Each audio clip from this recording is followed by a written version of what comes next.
आपदा से आप क्या समझते हैं?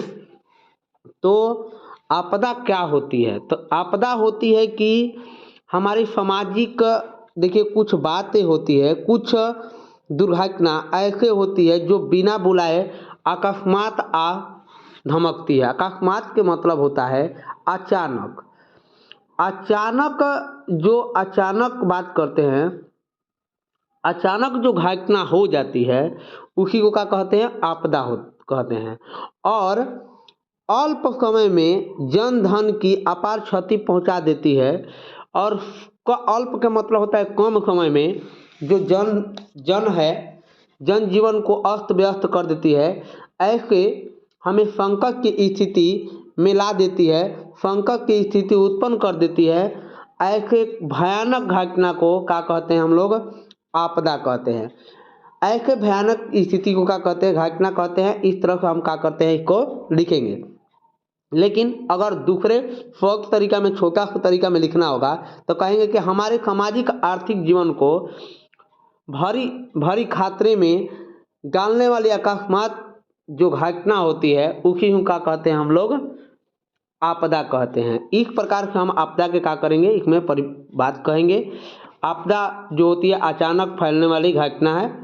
चलिए अगला क्वेश्चन की ओर बढ़ते हैं, हम देखते हैं। यहाँ पर लिखा गया है कि आपदा प्रबंधन की आवश्यकता क्यों? प्रबंधन के मतलब होता है रोकथाम। आपदा के रोकथाम की क्यों जरूरत होती है, आवश्यकता क्यों है?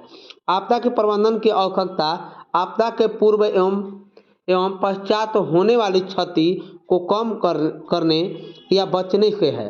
कहने का मतलब है कि आपदा का प्रबंधन हम लोग को इसलिए ज़रूरी है क्योंकि पहले से अगर तैयारी नहीं करेंगे, बाढ़ के हो या अन्य कोई घटना हो, भूकंप की घटना हो या चक्रवात की घटना हो, पहले से हम लोग क्या करते हैं, पश्चात पहले से तैयारी करके रखते हैं कि आएगी आपदा आएगी तो इस तरह से हम लोग को रखना। प्राकृतिक आपदा या मानवीय निर्मित आपदा आदि जो होते हैं उसके पहले से हमने संचेत रहना होता है। घटित होने वाले अधिक मात्रा में जैविक एवं अजैविक संसाधनों का नुकसान होता है। जैविक का मतलब होता है जो हम लोग को जीव जंतु है उसको, अजैविक जो होता है इस प्रकार के अन्य प्रकार के बहुत सारे ऐसे फसल नष्ट हो जाते हैं। तो इसमें महंगाइयाँ बढ़ जाती है, जिस कारण का अन्य का हो कि इस संदर्भ में लोगों के विशेष प्रशिक्षण देकर उन्हें प्रभावित करने में कम करना चाहिए। ये आपदा का प्रबंधन है। हम लोगों को जागरूक करें और छोटे लेवल पर हो या बड़े लेवल पर हो, जागरूक करके उन लोगों को आपदा के प्रबंधन के लिए तैयार किया जाता है। चलिए अगले देखते हैं हम लोग। देखिए अगला क्वेश्चन है आपदा प्रबंधन के उद्देश्य की विवेचना करें। आपदा प्रबंधन की उद्देश्य क्या होना चाहिए प्रबंधन के? तो आपदा कोई भी उसका प्रबंधन अनिवार्य है आपदा के। आपदा से न केवल विकास कार्य अवरोध होते हैं बल्कि विकास कार्यों में हुई व्यवधान उपस्थित हो जाते हैं। और विकास जो हमारे देश के विकास हो, गांव का विकास हो या शहर का विकास हो, और रुक जाते हैं।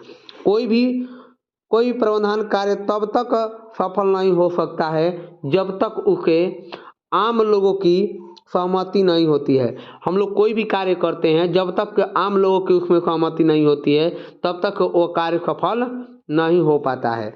यहाँ से देखिए, और आम लोगों की सहमति नहीं होती है, पंचायत के मदद से ठोस प्रशासनिक निवारण के लिए किया जाता है। और वे निर्णय की दीर्घकालीन प्रबंधन हेतु आवश्यक होता है। हम लोग क्या करते हैं, प्रशासन की सहायता लेते हैं, पंचायत की सहायता लेते हैं, या पूर्व अनुमान या पूर्व जानकारी से हमें अपने आस पास घटने वाली किसी भी संभावित विनाश से बचा जा सकता है। जो हम लोग क्या कर सकते हैं, इनकी सहायता लेकर आस पास के सभी संसाधनों को एकत्रित कर लेंगे और संसाधन को एक अच्छे स्थानों पर पहुंचा देंगे ताकि बाढ़ आने के समय में हम उसको क्या कर सकें, यूज कर सकें। उत्तरी बिहार में बिहार के लोगों कोसी की विनाशशीलता से बचने के लिए आपसी सहयोग से बाढ़ के अनुरूप जीवन शैली बना ली है। कहने का मतलब है कि जो उत्तरी बिहार में हमेशा बाढ़ आते रहता है, तो वहाँ के लोगों ने इसके लिए एक ठोस कदम उठाया है और इसे जीवन शैली बना ली है और अच्छे से प्रबंधक कर रहे हैं। चलिए अगला क्वेश्चन है इसमें कि आपदा प्रबंधन क्या है। देखिए आपदा का प्रबंधन क्या है, इस बात को समझिए। आपदाएं चाहे जिस प्रकार की हो, इसमें धन जन एवं संसाधनों की अपार क्षति होती है। देखिए कैसी भी आपदा हो, चाहे बाढ़ की आपदा हो, चक्रवात की आपदा हो, या हम बात करते हैं यहाँ पर भूकंप की आपदा हो, सभी में कहीं ना कहीं जान माल की क्षति होती है और इसे प्रभावित अपार क्षति को कम करने के लिए जो उपाय लगाया जाता है उसे क्या कहते हैं, प्रबंधक कहते हैं, ताकि बाढ़ भूकंप या ज्वालामुखी अन्य क्रिया हो तो इससे क्या कर सके, बचा जा सके। अगला क्वेश्चन है आपदा प्रबंधन में उपग्रह फोन का क्यों उपयोग होगा। तो आप समझिए उपग्रह फोन का क्यों उपयोग करते हैं। उपग्रह फोन आपदा प्रबंधन में सर्वाधिक उपयोग में लाया जाने वाला संसाधन है। ऐसे फोनों के लिए उपग्रह की टेलीफोन या एक्सचेंज के रूप में कार्य करता है। ये क्या होता है कि देखिए नीचे वाला केबल जब टूट जाता है तो ये क्या होता है, डायरेक्ट सैटेलाइट द्वारा क्या करता है और नेटवर्क को पहुंचा पाता है, इसलिए ये बहुत ज़रूरी है। कहते हैं कि ये फ़ोन बहुत ही विश्वसनीय आवाज़ एवं डाटा के संचार प्रदान करता है और इन्हें सुविधा अनुसार कहीं भी ले जाया जा सकता है। ये छोटा सा फ़ोन होता है और इसमें क्या करते हैं, कहीं पर ले जा सकते हैं और ये हमेशा आपदा के समय में इसका यूज करते हैं, क्योंकि उस समय में संचार या सड़क जो व्यवस्था है वो भी क्या होता है, बाधित हो जाता है। तो उस समय में यही सैटेलाइट फ़ोन का करते हैं, यूज करते हैं। अगला है इसमें कि 6 नंबर आपदा प्रबंधन में सरकार की क्या भूमिका है, स्पष्ट करें। आखिर सरकार ने क्या क्या की है इस आपदा में। आपदा प्रबंधन में सरकार की अहम भूमिका है, बहुत ज़्यादा भूमिका निभा रही है सरकार। सरकार के को संबंधित या क्षेत्रीय विशेष में आने वाली आपदा के पूर्व आशंका का ज्ञान होता है। अतः आपदा आने के पूर्व, आपदा के आने के पश्चात दोनों ही परिस्थितियों के लिए सरकार द्वारा नीति परक और प्रशासनिक तैयारी करना आवश्यक है, हो जाता है। कहने का मतलब है कि सबसे पहले हम सरकार से क्या करते हैं, आने से पहले और जो आपदा आने के पहले ही क्या करते हैं, इसमें नीति रूप से इसका सुचारू रूप से तैयार करते हैं और सरकार इसमें जागरूकता फैलाती है और प्रशासनिक तैयारी करना आवश्यक हो जाता है। इसलिए अंतर्गत वैकल्पिक संचार व्यवस्था, राहत कैंप की व्यवस्था, आवश्यक वस्तु की आपूर्ति एवं अन्य कार्य जो काम को करना शामिल कर दिया जाता है। सरकार के द्वारा कहीं कहीं कैंप लगा दिया जाता है और राहत कोई अगर घायल है तो उसको क्या करते हैं, हम लोग हॉस्पिटल से तुरंत पहुंचा देते हैं और इस तरह के वस्तुओं को खाने पीने की वस्तुओं को आवश्यक रूप से पहुंचा देते हैं। ये आपदा के प्रबंधक के रूप में सरकार कार्य करती है। अगर 7वां नंबर क्वेश्चन की बात करते हैं तो प्राकृतिक आपदा एवं मानवीय आपदा में अंतर का उदाहरण के सहित बताएं। ये देखिए दोनों में अलग अलग अंतर है। एक बात होती है कि प्राकृतिक आपदा जो होती है वो प्राकृतिक द्वारा घटित होती है और मानव द्वारा घटित आपदा को मानवीय आपदा कहते हैं। प्राकृतिक आपदा और मानवीय आपदा में निम्नलिखित अंतर है। पहले प्राकृतिक आपदा को देखते हैं। हमारे वातावरण में घटित होने वाले वैसे घटना जो प्राकृतिक कारणों से उत्पन्न होती है उसे प्राकृतिक आपदा कहते हैं। जैसे भूकंप हो गया और यहाँ पर सुखाड़ हो गया, सूखा हो गया, सुनामी हो गया, भूस्खलन हो गया, चक्रवात हो गया आदि, ये प्राकृतिक आपदा है।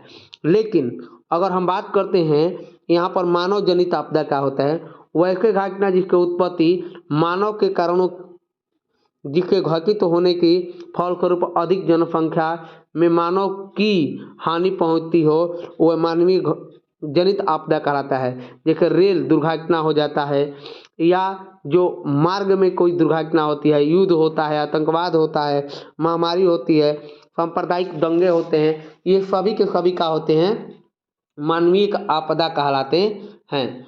अगला है इसमें कि बिहार एवं सर्वाधिक आपदाग्रस्त राज्य है। कैसे?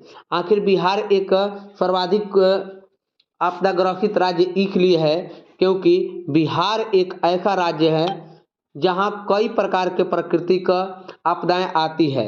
यहाँ प्रमुख रूप से बाढ़, सूखा, तूफान, वज्रपात और भूकंपीय आपदाएं आती रहती है। यहाँ पर क्या होता है कि उत्तरी बिहार में इसी तरह से क्या होता है कि हमेशा बाढ़ आते रहता है, तूफान आ जाता है, क्योंकि बंगाल के खाड़ी से क्या होता है कि हमेशा इसमें तूफान, वज्रपात होता है, भूकंप आ जाता है। और इस तरह से बाढ़ तो बिहार का नियत बन गई है कि उत्तरी बिहार में लोगों के प्रत्येक वर्ष बाद की परेशानी को झेलते हैं। सूखा का प्रभाव दक्षिण भारत में है। सूखा का प्रभाव दक्षिणी बिहार में है। बिहार को अगर हम बात करते हैं यहाँ पर, तो बिहार के ऊपर उत्तर वाले में तो बाढ़ से ग्रसित है और दक्षिण वाले में पूरा का है, सूखा है। तो इसमें दोनों में क्या होता है, प्रभावित है। सूखा का प्रभावित दक्षिणी इलाके में और दक्षिण पश्चिम और मध्य दक्षिण बिहार में अधिकांश पड़ता है ये सूखा वाला। तूफान का प्रभावित बिहार जो उत्तरी पूर्वी जिला है अधिकांश पड़ता है। भूकंप सर्वाधिक उत्तरी बिहार के सीमावर्तीय क्षेत्रों में आती है। इसलिए कहा जा सकता है कि बिहार में तूफान भी हो सकता है, बाढ़ भी आ सकता है और वज्रपात जो होता है, इस तरह का अनेक घटनाएं हैं, इसलिए बिहार इसमें ग्रसित है। अगला क्वेश्चन है कि आग आपदा के समय कौन से उपाय करने चाहिए। जब आग लगता है तो कौन से उपाय हम लोग को करना चाहिए। आग लगने की स्थिति में सबसे पहले हमें आग के में फंसे हुए लोगों को क्या करना चाहिए, बाहर निकालना चाहिए। घायल को तत्काल प्राथमिक उपचार के लिए अस्पताल पहुंचाना चाहिए। जो व्यक्ति घायल है उसको कहाँ ले जाना चाहिए, अस्पतालों में। प्राथमिक उपचार में ठंडा पानी डालना और बर्फ के सहलाना या बरनौल आदि का उपयोग करना। बरनौल एक प्रकार के दवा है जिसका उपयोग जलने पर किया जाता है। आग में फैलने को रोकना, बालू, मिट्टी आदि तालाब के जल का उपयोग करना। तब क्या करना, जो लोग फंसे हुए हैं उसको बाहर निकाल कर उसके बाद आग पर काबू किया जाएगा। और यहाँ पर बालू या मिट्टी का उपयोग ज़्यादातर हम करेंगे, क्योंकि बालू से भी आग को बुझाया जा सकता है। नदी में अगर तालाब है तो तालाब का पानी का यूज करेंगे। यदि बिजली के आग लगी हो तो उसके पहले हम लोग क्या करेंगे, तो अगर बिजली से आग लग गई है कभी तो उसके बिजली को तार को क्या कर देंगे, काट देंगे और उसके बाद यहाँ पर आग पर काबू कर पाएंगे। देखिए अगला है, भूकंप के प्रभाव को कम करने के लिए 4 उपायों को उल्लेख करें। आखिर भूकंप से कैसे प्रभाव को कम किया जा सकता है, तो इसमें कम से कम 4 उपाय हम लोग बताते हैं। इसमें 4 गो उपाय कौन कौन है तो इसको ध्यान देंगे। भवनों को आयताकार होना चाहिए। भवन को कैसा बनाना चाहिए, आयताकार। नक्शा साधारण होना चाहिए, यानी कि बहुत बड़े नक्शे को नहीं प्रयोग करेंगे और इस तरह से। लेकिन जो घर बनाएंगे इसका पूरा नीचे वाला बेस जो हो एक चरकों का आकार का अर्थात आयताकार रूप में। लंबी दीवारों को सहारा देने के लिए ईंट या पत्थर या कंक्रीट का कलम होनी चाहिए। कहने का मतलब जो आपका खंभा होना चाहिए, जो आपका पाया जिसको कहते हैं हम लोग, इसको कंक्रीट या जो पत्थर के उपयोग करके अच्छे किस्म का सीमेंट का उपयोग कर पाएंगे। और इस तरह से नींव मजबूत और भूकंप रोधी होनी चाहिए। जो एक प्रकार के क्या करते हैं, जमीन के अंदर ज़्यादा से ज़्यादा नींव को क्या करते हैं, मजबूती के रूप में डालते हैं और उसके बाद घर को बनाते हैं। दरवाजे और खिड़कियाँ के स्थिति भूकंप रोधी होनी चाहिए। दरवाजे के अगर हम बात करते हैं, दरवाज़ा हो या खिड़की हो, ये भी क्या होना चाहिए, भूकंप रोधी होना चाहिए। इस तरह के 4 उपाय हम बता सकते हैं। देखिए अगला है कि देखिए तूफान हार्मोनिक क्या है, महोर्मी क्या है, तूफान महोर्मी क्या है। तो इस तरह के अक्टूबर और नवंबर के महीने में बंगाल के खाड़ी में भयानक चक्रवात आती है। जब अक्टूबर और नवंबर का महीना होता है तो भयानक उसमें क्या होती है, चक्रवात आती है, जिसे पश्चिमी बंगाल में उड़ीसा जैसे तटीय राज्यों में तूफान महोर्मी आता है और इसे समुद्री लहर बहुत अधिक मात्रा में जल नदियों में मुहाने को क्या करती है, प्रेरित करती है। जो नदी होता है, नदी जब मुहाना होता है यहाँ पर क्या करता है, ये रुकने लगता है और जिस कारण के जल नदी में चढ़कर विस्तृत क्षेत्रों में जलमग्न हो जाता है। यही नदी जब जाकर समुद्र में गिरती है और इधर के दबाव जब बढ़ने लगता है, ध्यान दीजिएगा कि जब क्या होता है कि कोई नदी है, नदी और आकर समुद्र में मिल गई और समुद्र के पानी का होता है कि जब अंदर इस तरफ जाता है तो इस वाले क्षेत्रों में क्या करता है, बाढ़ ग्रसित करता है। क्योंकि पहले नदी इस तरह से बढ़ रही थी, इस तरह से इधर से जा रही थी, लेकिन अब क्या हो रही है कि इधर से दबाव बढ़ने के कारण से हो जा रही है, तब जाकर क्या होगा, इस तरह से प्रभावित कर देता है और इसमें अत्यधिक जान माल की क्षति होती है, अत्यधिक जान माल की क्षति होती है और बड़े पैमाने पर तबाही मच जाती है और पेड़ पौधे अचानक ध्वस्त हो जाते हैं। सड़कें यातायात इसमें क्या होती है, ख़त्म हो जाती है और इस तरह से ये मौसमी एक प्रकार के तूफान है जो बंगाल के खाड़ी में आता है। अगला है, इसमें देखेंगे भूकंप क्या है, इसके बचने के किन्हीं दो उपाय को उल्लेख करें। भूकंप क्या है, इसके दो उपाय बताना है आपको बचने के लिए। जब किसी गहरा या आंतरिक कारणों से पृथ्वी के भूपटल पर कंपन उत्पन्न होती है, उसे भूकंप कहते हैं। जब पृथ्वी पर कंपन उत्पन्न होने लगती है, इस प्रकार से गोल गोल का होती है, कंपन उत्पन्न होने लगती है, तो इसे ही हम क्या कहते हैं, भूकंप कहते हैं। अब देखिए भूकंप के बचने का दो उपाय है। भूकंप रोधी मकान का निर्माण करना, दूसरा है इसे सुरक्षा के लिए लोगों को प्रशिक्षित करना कि किस तरह से सुरक्षित रह सकें, उसके बाद भूकंप से हम लोग बच सकते हैं। ये भूकंप और सुनामी के विनाश के प्रभाव से बचने का उपाय का वर्णन करें। भूकंप से और सुनामी से किस प्रकार से हम लोग बच सकते हैं, इसके भिन्न भिन्न तरीका है। भूकंप और सुनामी के प्राकृतिक आपदा है और काफ़ी विनाशकारी है। भूकंप से बचने के तरीके, देखिए भूकंप के बचने का निम्न तरीका है। भूकंप के जो सटीक पूर्व अनुमान लगाना जाना चाहिए। कहने का मतलब भूकंप के पहले से जानकारी पता करके उसको पता लगा लिया जाएगा और इसमें भूकंप रोधी मकान का निर्माण करना चाहिए या बनाना चाहिए और जनता को जागरूक बनाया जाना चाहिए। जनता को जितना अधिक जागरूक बनाइएगा उतना ही अधिक फायदा होगा। विद्यालय में बच्चों को भूकंप की जानकारी दी जानी चाहिए ताकि वो आगे चल के उसमें विकास कर सके और इस तरह से पता चल सके उन लोगों को भी। सुनामी से बचने के विभिन्न तरीके हैं। समुद्र के तटीय में तटबंधों का निर्माण किया जाना चाहिए। समुद्री इलाके में क्या करते हैं, तटबंध बना देते हैं इस तरह के और जालीनुमा होता है। तटबंध के किनारे मैग्रोन वनस्पति का होती है, छोटे छोटे झाड़ियाँ होती है और इसको मैग्रो वनस्पति के नाम से जाना जाता है और इसको हमेशा लगाया जाता है।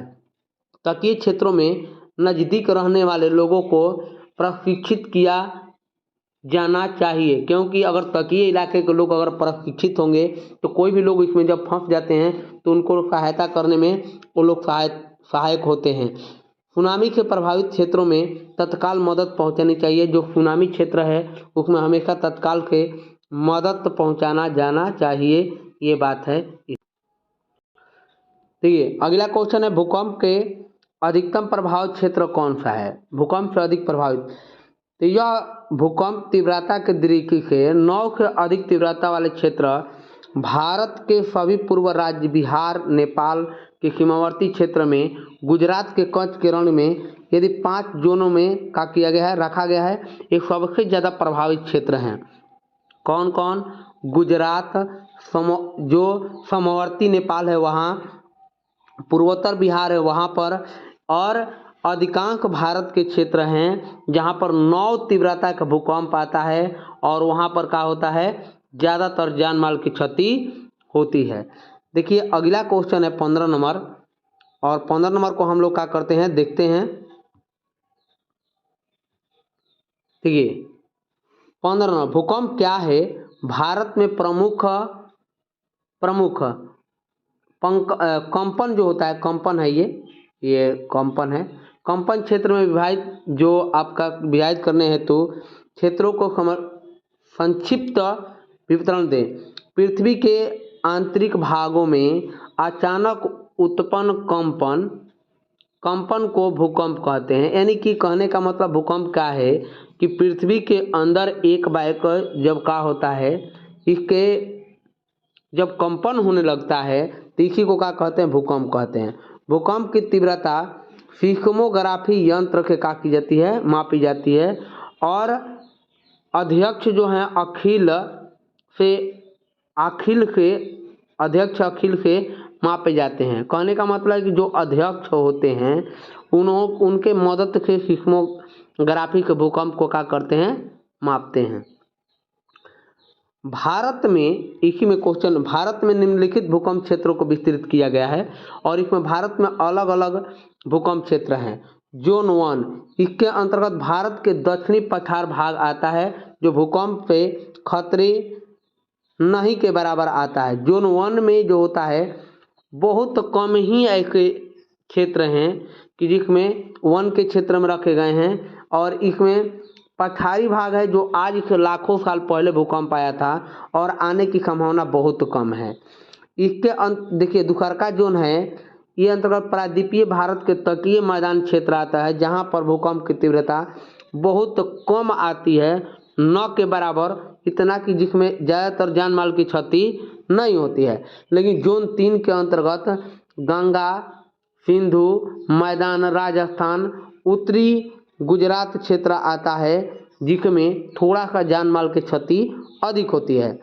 लेकिन जो यहाँ पर बात करते हैं 4 होता है, इसके अंतर्गत शिवालिक हिमालय क्षेत्र, पश्चिम बंगाल के उत्तरी भाग और असम घाटी, पूर्व क्षेत्र, अंडमान निकोबार समूह है।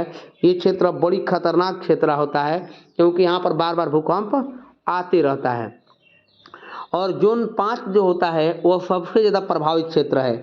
इसके अंतर्गत गुजरात के कच्छ के रण, जम्मू कश्मीर, हिमाचल प्रदेश और यहाँ पर उत्तराखंड जो भाग है, सिक्किम है, राज्य में भूकंप की सर्वाधिक खतरा चित्र मानी जाती है। और लगभग में यहाँ पर बात करते हैं तो हर एक मंथ यहाँ पर भूकंप आ जाता है, थोड़ा या बहुत।